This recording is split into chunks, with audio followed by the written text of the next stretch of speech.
이번 시간에는 우리 교역의 이득, Benefit of Trade에 대해서 고민해보는 시간 되겠습니다.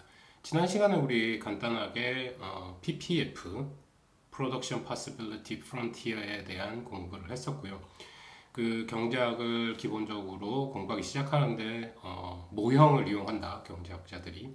그 모형으로 자신이 주장하고 싶어하는 바를 증명하고 그 증명된 내용을 바탕으로 현실적인 데이터를 통해서 검증하려고 하는 그런 과정에 대해서 설명을 드렸습니다. 거기에 이어가지고 우리가 간단하게 봤던 두 가지 모형이 있었는데 그 중에 하나인 PPF, 생산 가능 곡선을 이용한 교역의 이득.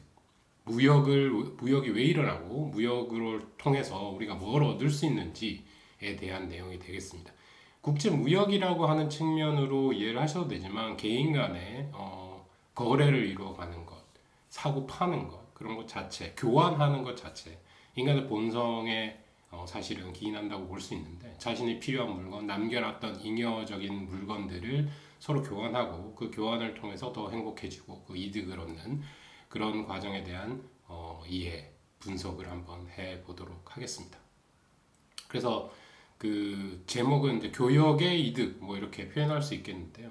교역의 이득이라는 것은 우리가 나 혼자서 교역을 하는 게 아니죠. 그러니까 사람 대 사람이든 국가 대 국가든 어떤 부존자원, 내가 가지고 있는 어떤 한계가 있는 자원을 바탕으로 뭔가를 생산해내고 그 생산해낸 것 중에 내가 소비하는 것 생산하는 그 경제 활동 중에서 생산한 것 중에 남아있는 것, 그 다음에 남이 생산한 것 중에 내가 지금 필요로 하는 것, 그 다음에 그런 것들을 서로 바꿔가면서 내가 생산한 것을 아껴서 내가 필요한 다른 것들과 교환해 나가는 그 교역에 관한 분석이 되겠습니다.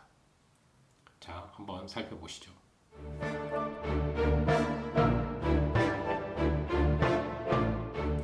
기본적으로 우리가 모형, 모델링이라고 하는 이것은 복잡한 현실을 간단하게 바꾼다고 말씀을 드렸습니다.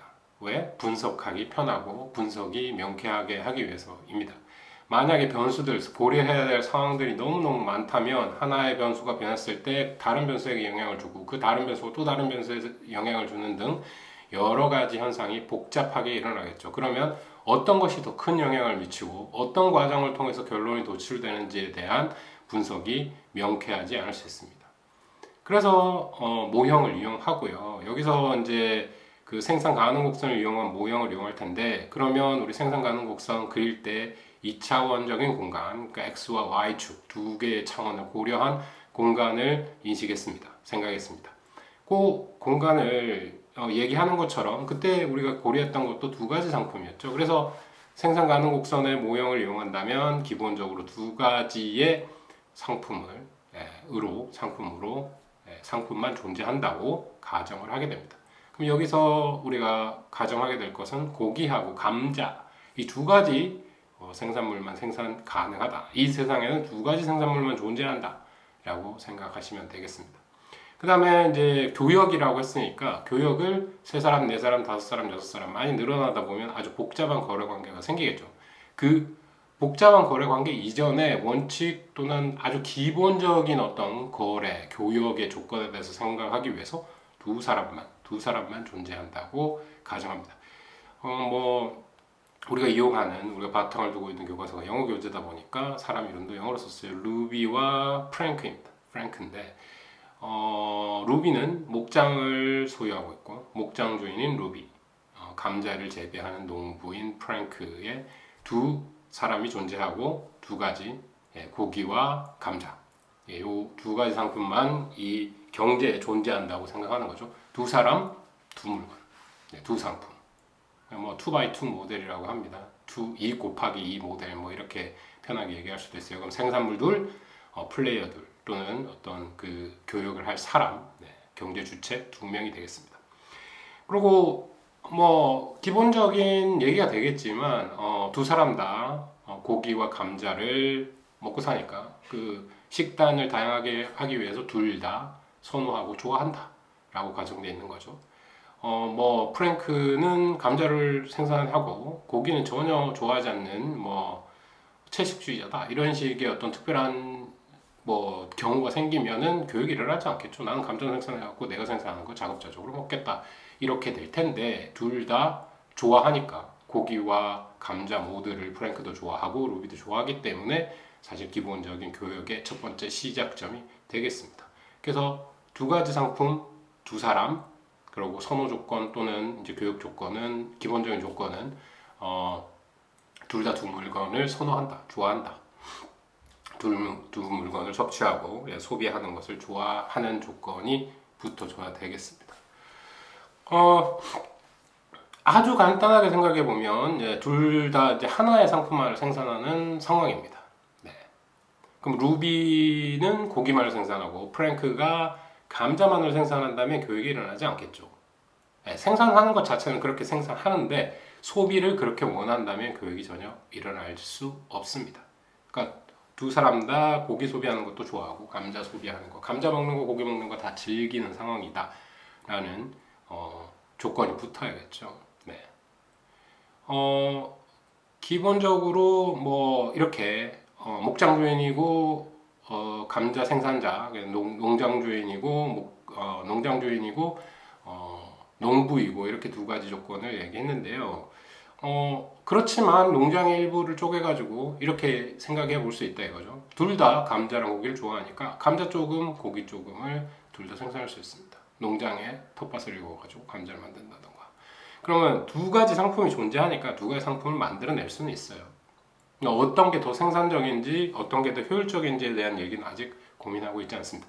그러면 지금 생각해 볼 것은, 그러니까 둘 다 조금씩 생산해 갖고 자급자족을 한다면 어떤 과정을 거칠 것인지 한번 생각해 보고, 그 다음 방법으로 둘이 어떤 식으로 일을 나눠서 하고, 그러니까 생산을 나눠서 하고 서로 교환을 함을 통해서 얼마나 많은 이득, 그러니까 교육에 이득이 발생할 수 있는지를 보임으로써 우리가 고민하고 있는 생산 가능 곡선을 통한 그 무역의 발생, 교역의 발생에 대해서 고민해보는 과정이 되겠습니다. 그게 쭉 로드맵을 살펴보면 그렇다라는 거죠. 그래서 둘 다 조금씩 생산해서 자급자족을 한다면 교육은 일어나지 않을 겁니다. 그리고 둘 다 선호 체계가 달라가지고 목장주의는 고기만 좋아하고 프랭크인 농부는 감자만 먹는다면 교육이 발생하지 않을 것입니다.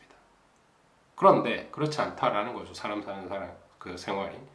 이게 뭐 옛날에 나왔던 어떤 역사적인 과정이나 그런 책 같은 것을 봐도 그렇습니다. 그러니까 2차 세계대전 중에 일어났던 포로 수용소에서 일어났던 뭐 교육 조건에 흘러가는 방향들까지 역사적인 어떤 사람들이 어떻게 교육을 발생시키는지에 대한 논문도 나와 있습니다. 그래서 이게 본성이다, 사람의 본성이다라고 평가될 수 있습니다.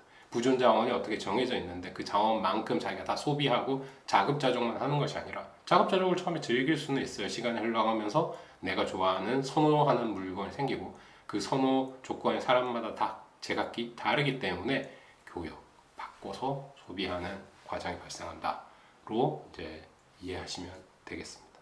그럼 요거 우리 생산 가능 곡선에 비춰가지고 설명하겠다라는 거죠.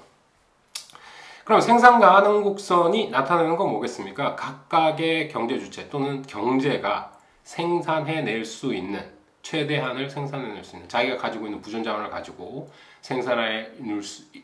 해낼 수 있는 최대한을 이어놓은 표현해놓은 곡선이 되겠죠. 그럼 여기서 이제 표로 요약을 해뒀습니다. 표로 요약된 건 어떤 거냐?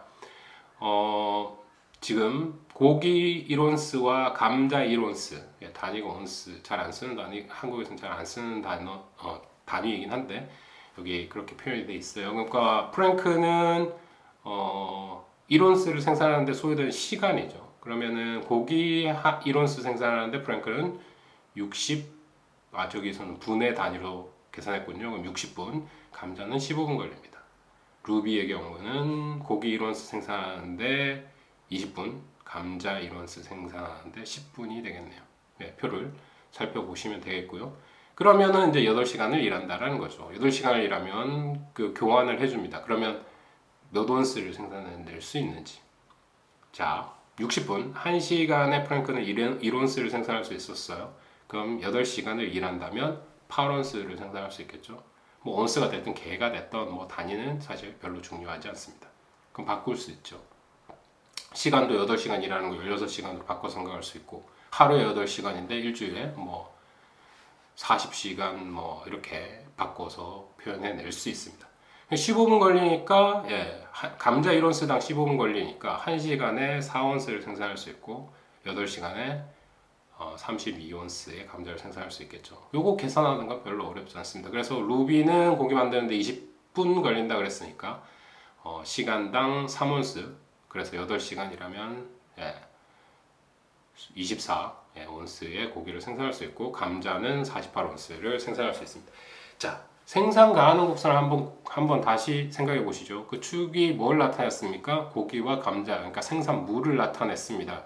생산물을 숫자 라인에다가 표시를 했죠. 몇 개 또는 단위, 몇 킬로그램, 몇 온스, 뭐 이렇게 표현돼야 될 겁니다. 그래서 여기서는 처음에는 걸리는 시간으로 줬지만 이거를 테크놀로지, 생산 기술을 표현해낸 거라고 볼 수 있습니다. 내가 얼마나 생산해, 시간이 얼마나 주어졌을 때, 아니면 시간이 얼마나 걸리는지, 이 표 자체, 요약해 놓은 표 자체가 각 경제의 기술 수준을 표현해주고 있다. 처음에는 시간 얼마나 분당 생산할 수 있는, 얼마나 1원수 생산하는데 몇 분이 걸리는지를 우리가 8시간 일하면 몇 개씩 생산할 수 있는지로 표를 바꿔냈고, 몇 개 또는 몇 온스 이렇게 생산 단위로 표시해야 생산 가능 곡선에다가 생산 가능 곡선 그릴 수가 있고, 그 공간에다가 매핑을 나타낼 수 있기 때문에 이렇게 바꿨습니다. 그러면 기본적으로 우리가 생산 가능 곡선을 그려볼 수 있겠죠. 그렇죠? 프랭크가 8시간 모두 고기 생산에만 일했을 때 고기 8개를 생산할 수 있었고, 감자만 생산했을 때 32개를 생산할 수 있었습니다. 32개를 생산할 수 있었죠. 그 표를 보시고 그릴 수가 있겠습니다. 자, 그거를 그림으로 나타내자면 이렇게 직선으로 나타냈죠. 여기서 이제 가정된 거는 생산 가능한 것들이 1차적인 함수로 표현되어 있습니다. 1차적인 함수라는 건 직선이라는 얘기고요.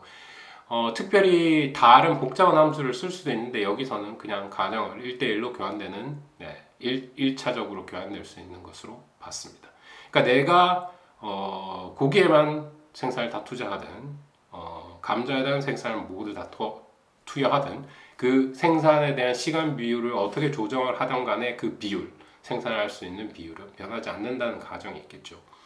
현실적으로는 우리 봤듯이 처음에 예에서 봤듯이 좀 둥그렇게 배가 불룩한 모양의 PPF를 그렸습니다. 그 이유는 한쪽에만 생산했을 때 효율성이 떨어진다고 봤기 때문이죠. 반반씩 생산하면 좀 더 많은 생산량, 상대적으로 좀 더 많은 생산량을 생산할 수 있어서 둥그렇게 생긴 그런 곡선을 그렸습니다. 근데 여기서는 그런 가정은 없고요. 1대1로 교환될 수 있는, 그러니까 시간당 생산 B는 변하지 않는다. 어떤 양을 선택하든지 간에 그런 가정이 일단 들어있는 걸로 이해하시면 되겠습니다.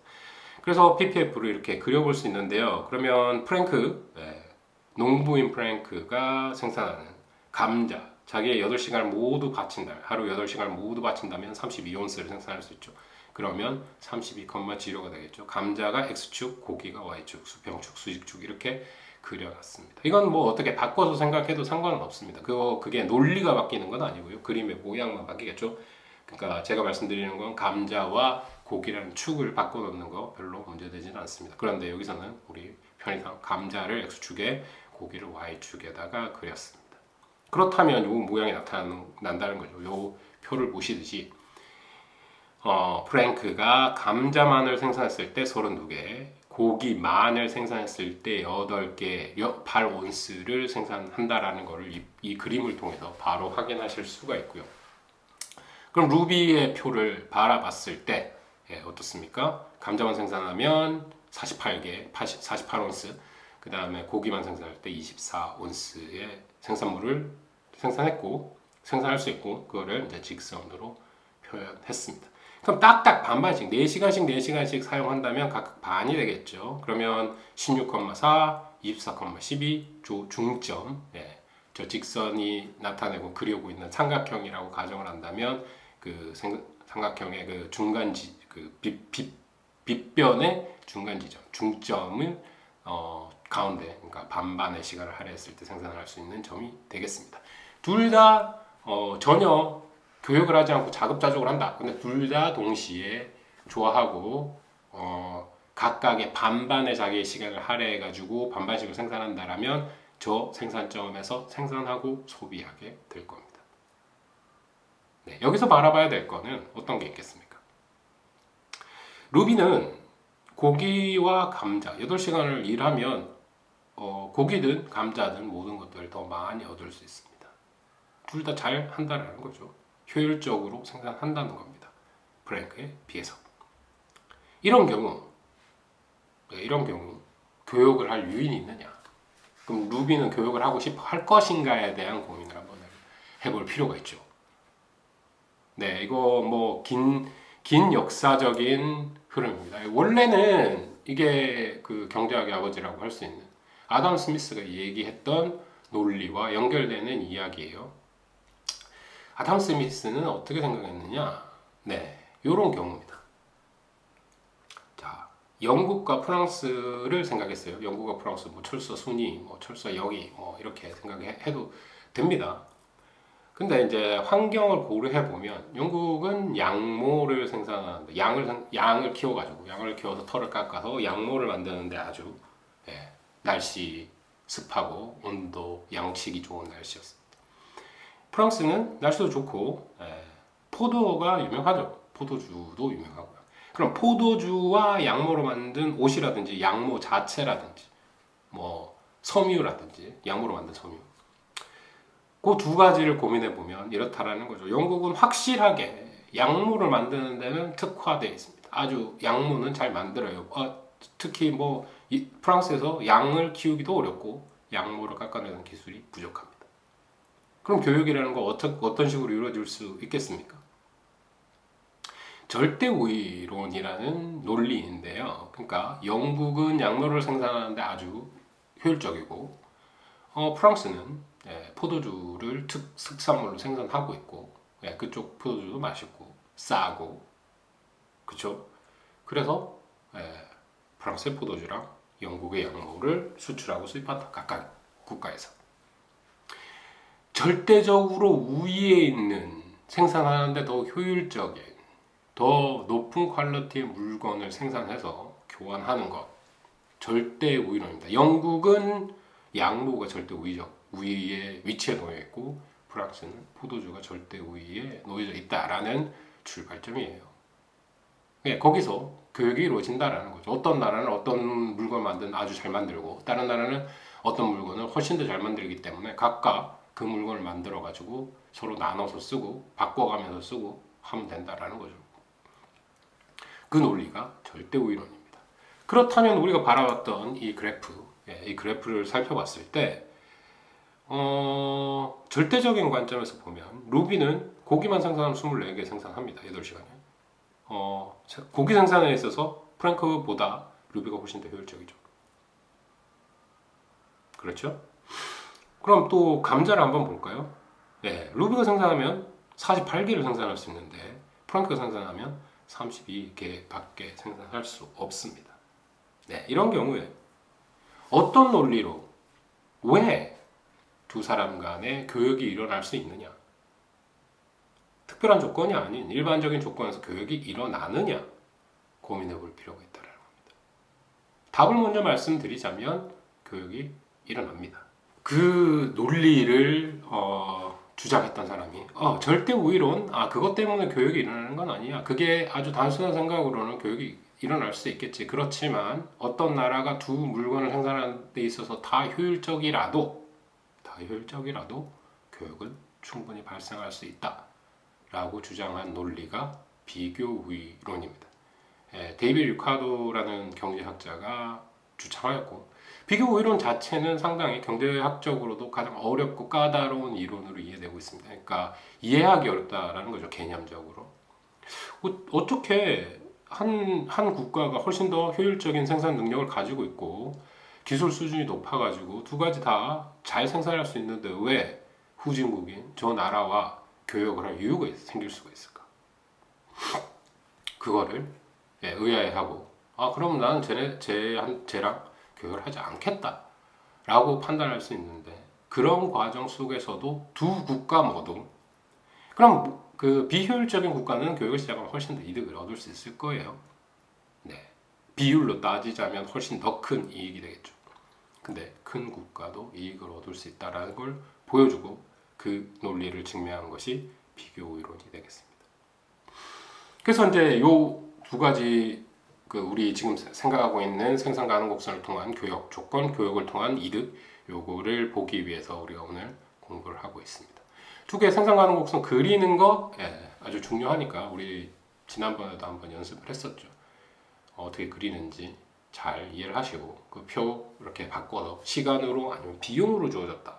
그러니까 비용으로 주어진 거죠. 몇 분 동안 뭐 아니면은 하나를 생산하는데 몇 분이 든다. 이론스를 생산하는데 몇 분이 든다. 이런 건 비용적인 차원에서 바라본 거고, 그 테이블을 생산 가능 곡선을 그리기 위해서는 시간당 아니면 주어진 몇 시간 동안 최대한 몇 개를 생산할 수 있는지를 그려낸 생산 가능 곡선을 그릴 수 있는 표로 변환을 시킨 다음에 아까 우리 표로에서 봤죠. 그걸로 생산 가능 곡선을 그리면 되겠습니다. 그러면 이 논리를 한번 우리가 고민해 볼 거예요. 비교 우위론, 비교 우위론을 통한 교역의 이득에 대해서 고민을 해 보겠습니다. 만약에 원래 이제 이야기의 시작도 기본적으로 우리한테 뉘앙스를 주고 있습니다. 예. 프랭크는 농부였죠. 농부인 프랭크가 감자 생산을 더 효율적으로 한다. 생산 가능 곡선을 직접 봐도 그렇습니다. 8시간 동안 생산하는 감자 양이 많죠. 그렇다면 농부는 농사만 짓고 농장 주인은 고기만 생산해가지고 서로 바꾸면 어떻게 될까? 그러니까 자급자족한 반반 생산해가지고 자기가 생산한 거 그대로 소비하는 것이 아니라 특화를 해보자. 스페셜라이제이션이라고 합니다. 특화를 통한 이익이 발생할 수 있는지 없는지를 한번 고민해보는 시간이 되겠죠. 루비는 농장 주인이었습니다. 그럼 고기만 생산한다는 거죠. 왜요? 상대적으로 루비는 농장 주인에서 암시하듯이 고기를 생산하는 것이 더 효율적이다. 그걸 어떻게 볼까요? 조금 이따가 설명해 보도록 하겠습니다. 같이 보도록 할게요. 그럼 결론적으로 어떻게 되느냐? 둘 다 거래를 통해 가지고 생산 가능 곡선 상에서 소비했던 중점, 삼각형의 빗변의 중점을 소비하고 생산하고 소비했던 그 점보다 바깥쪽에 있는 점을 소비할 수 있다면, 원래 생산 가능한 점이 아니죠. 특화를 한 다음에 교역을 했더니 생산 가능 곡선 바깥쪽 점을 우리가 소비할 수 있었다. 난어치버블이라고 했죠. 그러니까 나의 개별적인 경제 자체로는 절대 그 점을 생산할 수 없어요. 근데 그 점에서 소비를 할 수 있다라는 겁니다. 뭘 통해서요? 교역을 통해서. 그럼 그 교역이 주는 이익이 뭐냐? 생산 가능 곡선 상이 아니라 그 밖에 있는 거. 우리 경제 자체 내로서는 절대로 다달할 수 없는 점을 교육을 통해서 이뤄내는 것. 그게 바로 교역의 이득이 되겠습니다. 그러면 중점과 비교해가지고 또는 중점과 비교해가지고 얼마나 많은 물건들을 더 소비할 수 있었는지 살펴보면 되겠죠. 그게 얼마만큼의 이득인지도 수리적으로 숫자로 표현해낼 수 있다라는 겁니다. 그러면 한 가지 예를 들어볼게요. 그러니까 여러 가지 가능성들은 있습니다. 어떤 점들을 생산하고 어떻게 나누는지. 그럼 이렇게 생각을 해보는 거예요. 농장 주인은 고기만 생산한다 그랬죠. 농장 주인이 고기만 생산하면 몇 개 생산할 수 있습니까? 고기 24온스를 생산할 수 있습니다. 그럼 고기를 이 두 경제, 그러니까 루비와 프랭크 둘 다 생산한 총 고기의 양 24개가 되겠죠.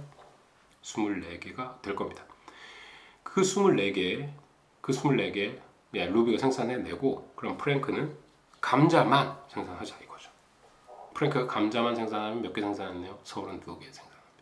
그러면 이 두 명이 총 생산한 감자와 고기의 수는 32,24가 되겠죠. 32,24가 될 겁니다.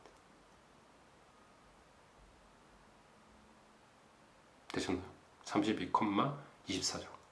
총 생산한 거. 그럼 32,24를 어떻게 나눠 가질 것이냐가 이제 문제가 되겠죠. 그러면 일단 우리가 기본적으로 잡아놨던 점, 출발점으로 잡아놨던 점은 각각의 중점이 되겠습니다. 그러니까 아까 A점과 B점이었죠. A점은 16개 16,4였고 B점은 24,12였습니다.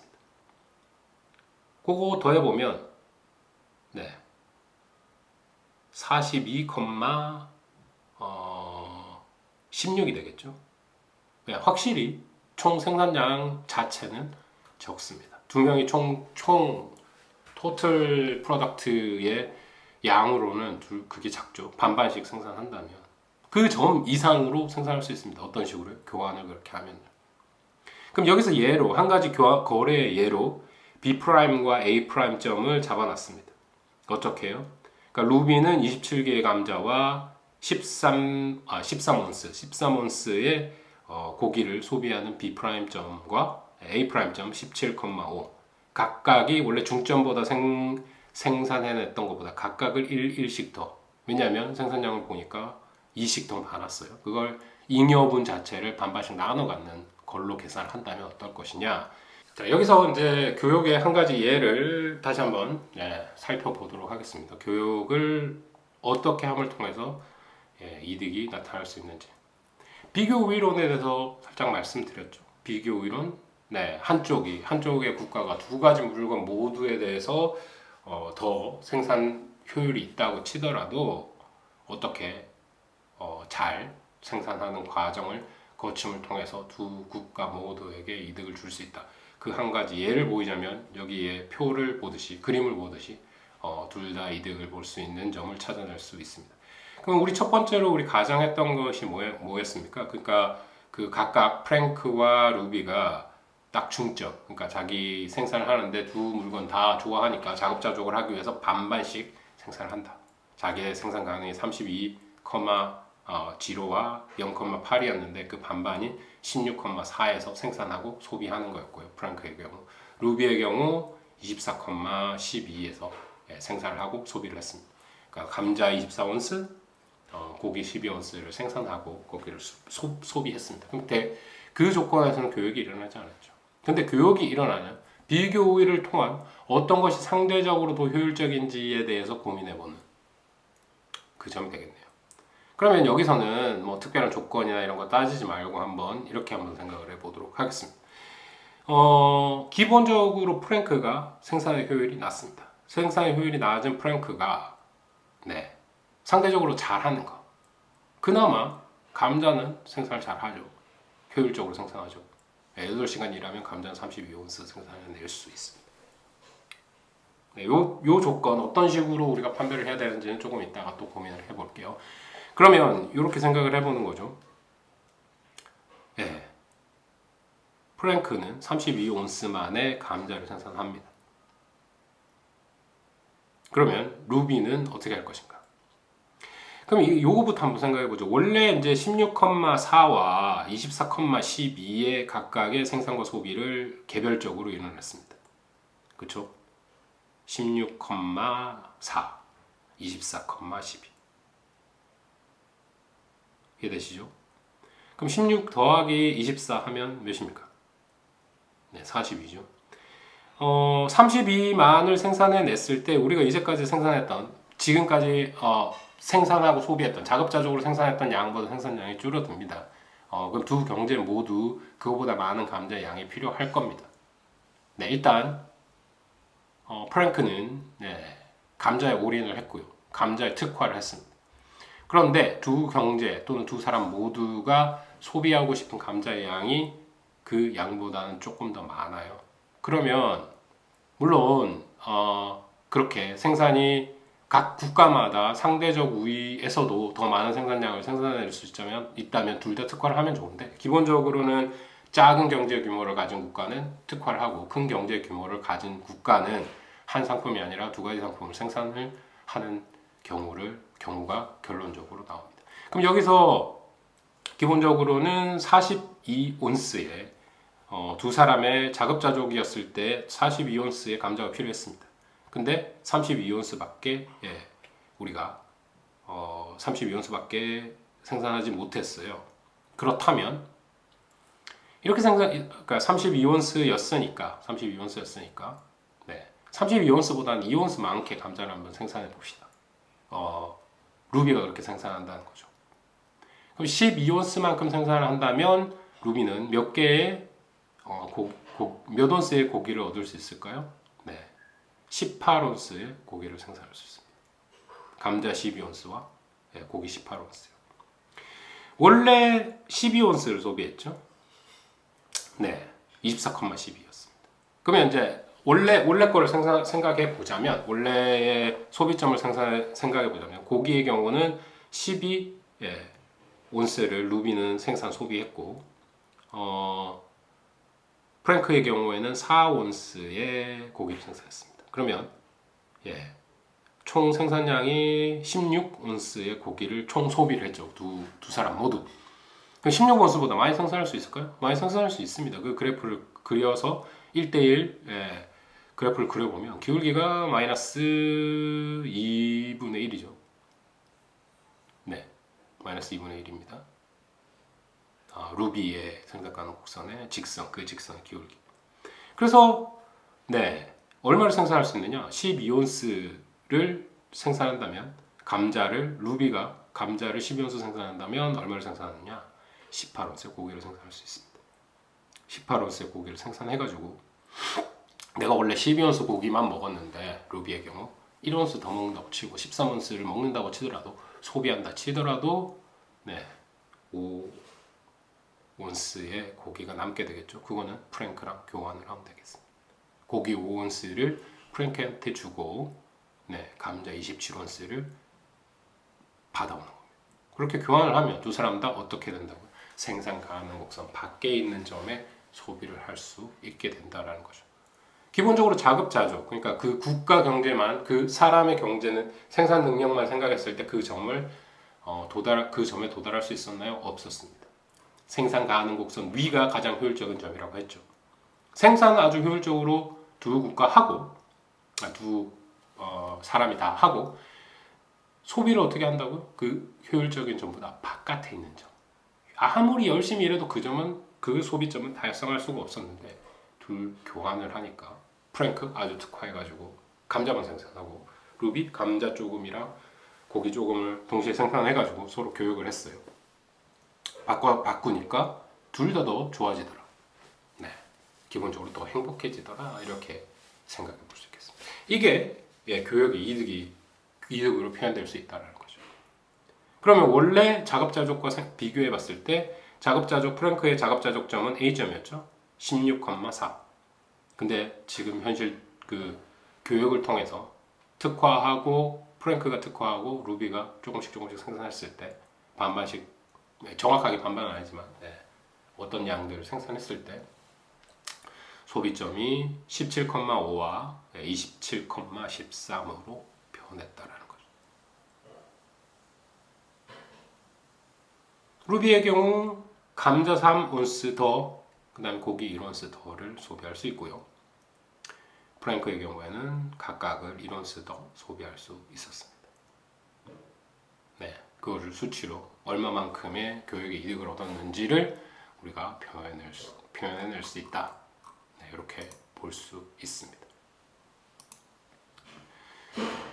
그래서 기본적인 아이디어를 제가 이제 아까 말씀드렸죠. 절대 우위와 비교 우위가 있다. 아담 스미스가 얘기했던 절대 우위. 한 나라가 다 생산을 잘하면 그냥 그것만 특화해가지고 서로 교환하면 된다. 그것만 생산하고 국가별로 교육을 통해서, 무역을 통해서 둘 국가 모두 이득을 얻을 수 있다라는 내용을 말씀드렸고요.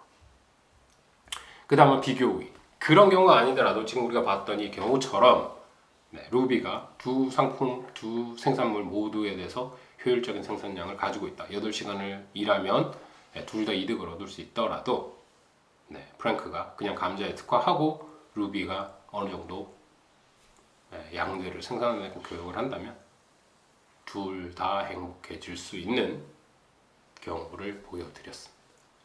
근데 이 결정을 어떻게 해야 되느냐? 이 결정을 어떻게 해야 되느냐, 이거를 수학적으로 아니면 논리적으로 증명해낼 수 있느냐라는 고민을 한번 해봅시다.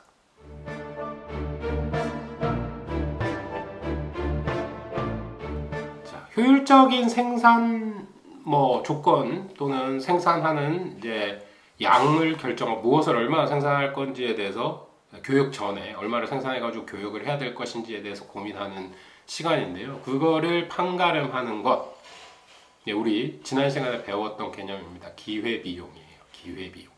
기회비용이 뭡니까? 기회비용은 내가 하나의 경제 선택을 하면, 경제적 선택을 하면 내가 선택하지 못한 것, 할 수 있었는데 포기한 것, 그것에 대한 대가를 치러야 됩니다.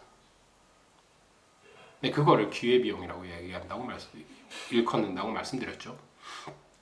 그것 중에 가장 가치가 큰 것, 내가 선택했던 그것 말고 대안으로 아니면 다른 것으로 선택할 수 있었던 것 중에 가장 가치가 높은 것을 기회비용으로 평가하고, 경제학에서 비용이라고 얘기한다면 물론 숫자로도 50원, 1,000원, 100원 이렇게 얘기할 수 있겠지만, 그 1,000원이라는 게 현금 1,000원을 얘기하는 것이 아니라 내가 이 선택을 함으로써 포기한 다른 가장 값진 선택에 대한 가치를 의미한다고 말씀드렸습니다. 지금부터 비용이라는 건 다 기회비용일 겁니다.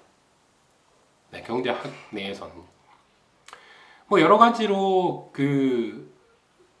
회계학에서 얘기하는 그 비용 자체랑은 실현된 어떤 지불된 돈, 그 뜻으로 쓰는 비용과는 약간 다르지만 경제적 선택하는 모형 자체에서는 우리가 기회비용을 비용으로 쓰고 앞으로도 쭉 그렇게 이해를 하시면 된다라고 한 번 더 강조하겠습니다.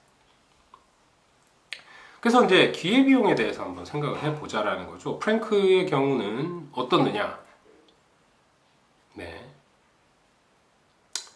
그 교환 비율, 생산할 때 고기를 고기 한 단위를 더 생산하려고 포기해야 되는 감자의 단위 1대4의 비율이죠. 고기를 1온스 더 생산하려면 감자를 4온스를 포기해야 됩니다.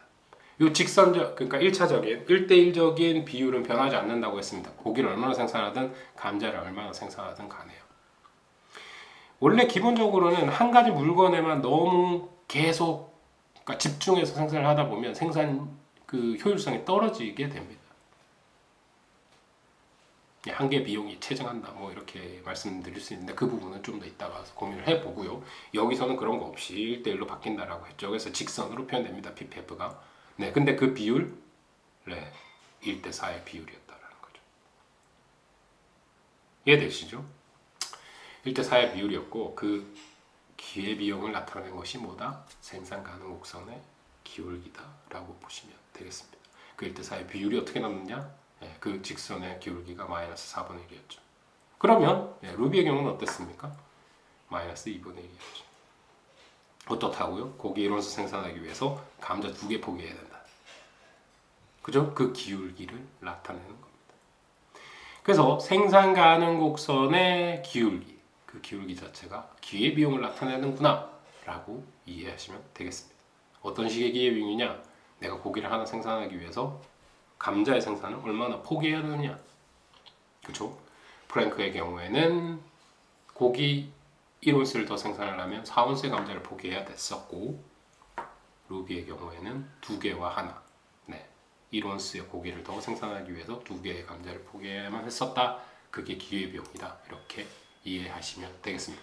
그 기회비용의 차이, 어느 것이 상대적으로 더 효율적으로 생산을 낼 수 있는지를 판가름하면 비교 우위를 통한 교역을 어떻게 결정해야 될지를 한눈에 볼 수 있다는 거죠. 자, 생산 가능 곡선의 기울기를 비교하면 된다라고 말씀드렸습니다. 그렇다면 여기서 이제 2분의 1과 4분의 1이었죠. 1대4, 2대1의 비율이었습니다. 자, 그렇다면 우리 이렇게 얘기할 수 있겠죠. 1대4의 비율로 감자 생산이 훨씬 더 프랭크의 경우에 효율적이다라는 거죠. 감자를 생산해야 되는 거죠. 감자에 특화하면 됩니다.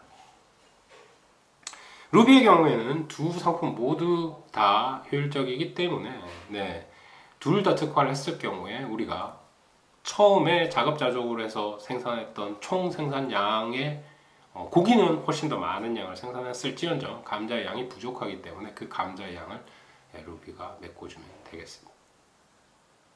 그래서 생산 규모가 작다라고 할 수 있겠죠. 그 두 생산 가능 곡선을 한 그래프에다 그려보면 프랭크의 생산 가능 곡선이 루비의 생산 가능 곡선 안쪽에 있죠. 그 경우에는 안쪽에 있는 규모가 작은 경제 또는 그 생산 경제 주체가 한쪽만 효율적인 부분만 생산하고 나머지 부분을 큰 경제가 반반씩 아니면 조금씩 나눠서 생산해서 교역을 함을 통해서 우리가 둘 다 행복해질 수 있는 교역의 이득을 얻을 수 있음을 보였습니다.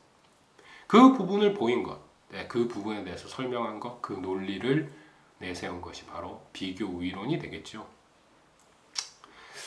이 비교 우위론, 한 사람이 상대방에 비해서 두 상품에 대해서 모두 효율적인 생산을 보이고 있을 때에도 과연 교역이 이득을 가지고 올 수 있느냐에 대한 질문에 네 라고 대답한 논리가 되겠습니다. 아담 스미스의 고민으로는 절대 아니었죠. 각 국가가 절대적인 우위에 있는 상품들을 생산하고 특화하고 스페셜라이제이션하고 교역을 하면 이득을 얻을 수 있다라는 걸 보였지만 그 이후에 아니야 한 나라가 경제 규모가 훨씬 크고 두 상품을 생산하는데 모두 생산 기술이 높아서 기술력이 더 높아서 생산을 하더라도 교역이 가능하다. 교역으로 이득을 얻을 수 있다라는 것을 보인 것이 비교 우위론이 되겠습니다. 왜 그렇다고요? 기회비용이 다르기 때문에. 기회비용의 두 국가 간에 각 상품을 생산하는 데 대한 기회비용이 다르기 때문에 그거를 잘 효율적으로 이용을 한다면 교역을 통한 이득이 가능하다.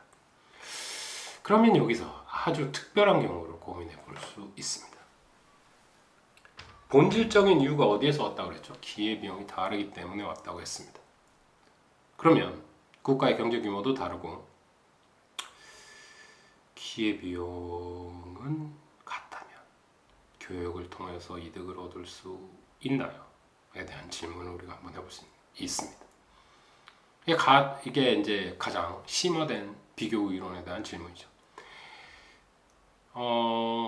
두 상품 모두 한 국가가 훨씬 더 효율적으로 생산을 하는데 기회비용이 작은 나라랑 경제 규모가 작은 나라랑 큰 나라랑 똑같다면 교역을 통해서 이득을 얻을 수 있을까요? 없습니다. 그래서 생산 가능 곡선이 물론 직선의 경우가 거의 드물고 현실적으로 그렇긴 하지만 이론적으로 봤을 때 그러니까 마이너스 2분의 1, 마이너스 2분의 1인 두 경제가 만나가지고 교역을 할 가능성이 있느냐? 없다라는 게 정답이 되겠습니다. 누가 생산해내도 1대2의 비율로 기회비용을 지불하고 생산을 더 해야 되는 거기 때문에 생산을 어떤 점에서 생산을 해가지고 서로 나눠 가지려고 해봤자 생산 가능 곡선 상에 있는 그 위에 있는 점들만 소비할 수 있게 되는 겁니다.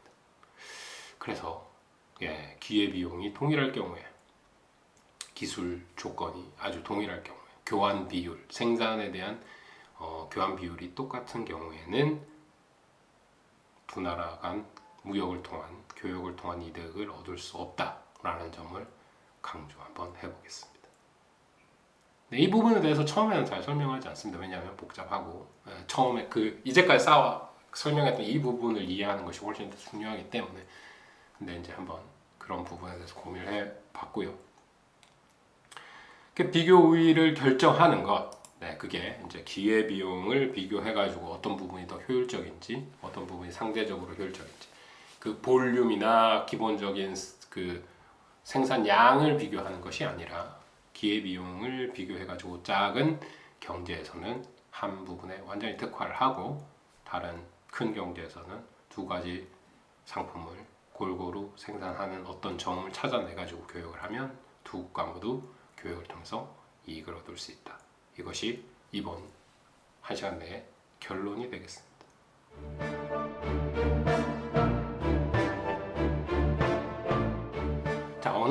이번 시간에는 우리 교육의 이득에 대해서 고민을 해봤습니다.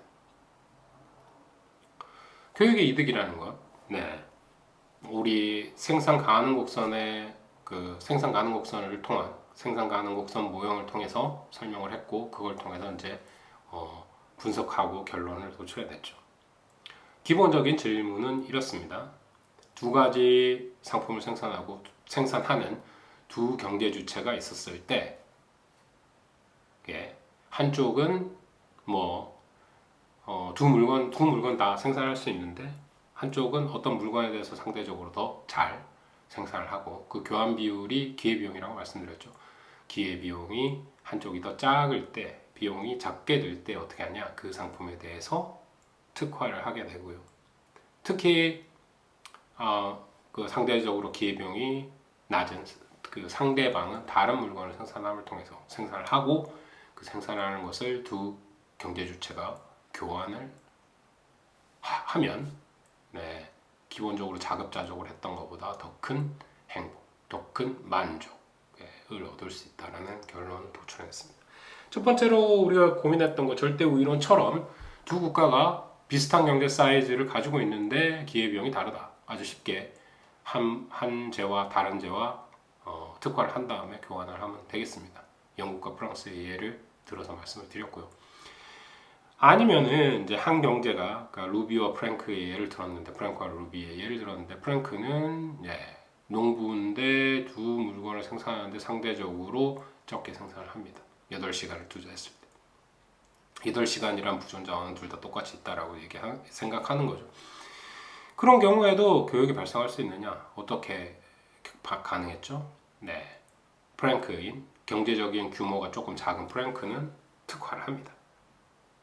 그죠? 감자만을 생산하고, 루비의 경우에는 감자와 고기를 적절하게 조합을 해가지고 생산을 해서 둘이 교육을 잘 하니까 생산 가능 곡선 바깥쪽에 있는, 효율적으로 생산했을 때 소비를 할 수 없었던 점을 결국은 소비할 수 있게 되었다.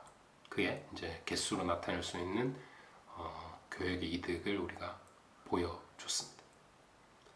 그 논리에 녹아 있는 것, 원래 아주 오래된 논리죠. 아담 스미스와 데이비드 리카도가 했던 논쟁에 관한 이야기니까 아주 오래된 경제 이론이 되겠습니다. 비교 우위론, 절대 우위론. 아담 스미스의 절대 우위론, 리카도의 상대 우위론.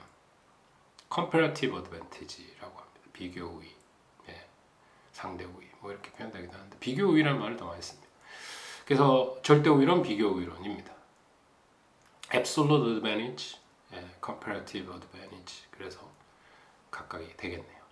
그 부분을 통해서 우리가 이제 교육을 어떻게 하는지, 교육을 왜 해야 되는지, 교육은 어떻게 이루어지는지에 대한 아주 단순한 모델을 통한 이해가 되겠고요. 그러니까 생산 기술이 달라가지고 교육이 발생한다라는 거죠. 결국은 생산 테크놀로지, 생산 기술 수준이 달라서 교육이 발생한다라는 겁니다. 생산 기술 수준이 다르니까 한 물건을 생산하는 데 대한 기회비용이 각 국가마다, 각 경제마다 달랐죠. 그 다르다는 그 조건 때문에 본질적으로 교육이 발생할 수 있다. 우리는 합리적으로 효율적으로 생산을 하다 보면 교육을 통한 이득을 얻을 수 있다라는 걸 보여준 겁니다. 국제 무역론에서 이제 생각을 해보면 여러 가지 다른 요인들이 있습니다. 기본적으로 이제 경제학에서 분석했던 출발점은 기술 수준이 달라서 교육이 발생한다라는 거였고요. 그게 이제 아주 오래된 아담 스미스, 리카도부터 그 논쟁은 시작된 거고, 분석은 시작된 겁니다. 그 이후로도 사람들의 개별적인 다양성에 대한 요구가 달라가지고, 그러니까 국가마다 어떤 상품 또는 어떤 물건에 대해서 선호하는 것들이 다르겠죠. 새로운 것들을 선호하는 사람이 있고, 전통적이고 아주 고전적인 것들을 좋아하는 사람들이 있을 겁니다. 그 국가마다 다른 어떤 그런 기호에 따라서 교육이 발생할 수도 있죠. 네, 거기에 대한 차이도 있을 수 있습니다. 부존 자원이 달라서 그럴 수도 있고요. 부존 자원이 노동이 훨씬 더 많다거나, 아니면 자원이 훨씬 더 어떤 국가에는 더 많아서 그런 쪽의 산업이 더 발달하고, 그 산업이 더 발달함을 통해서 교육이 더 이루어질 가능성이 커지는 이런 과정에 대한 설명도 있습니다. 그 부분까지는 쭉 다른 얘기들이 많은데요. 그건 이제 차차 우리 경제학 공부하면서 고민해 보도록 하고요. 이번 시간에 했던 절대우이론, 비교우이론에 대한 이해, 그 다음에 생산 가능 곡선 그려보는 것, 아니면 그걸 통해 가지고 어떻게 교육 조건이 결정되는 거에 대해서 한번 더 복습해 주시고 한번 이해를 차근차근 해 보시기 바라겠습니다. 언제든지 이 부분 사실 비교 이론을 설명하고 이것들을 이해하는 것들이 경제학에서 처음 하기 때문에 또 그렇기도 하고요. 그 교육적인 차원에서 봤을 때 상당히 어렵다, 이해하기 어려운 개념이다. 네. 아주 공부 많이 했다는 다른 학문을 하는 사람들 자체도 비교 이론에 대해서 제대로 이해하지 못하고 어떤 때는 비교 우위라고 얘기는 하지만 그 단어가 있다 피상적으로는 이해하고 있지만 어떤 논리 싸움이나 이런 걸 할 때, 그러니까 토론이나 이런 걸 할 때 아주 나는 비교 이론을 제대로 이해하지 못하고 있어요 라는 식의 라는 뜻의 그런 발언들을 하곤 합니다. 그래서 깜짝깜짝 놀라기도 하는데요. 그만큼 어려운 개념입니다. 개념적으로. 그러니까 한 번 더 꼼꼼히 살펴보시면 좋겠습니다. 오늘 여기서 마무리 짓도록 하겠습니다. 고맙습니다.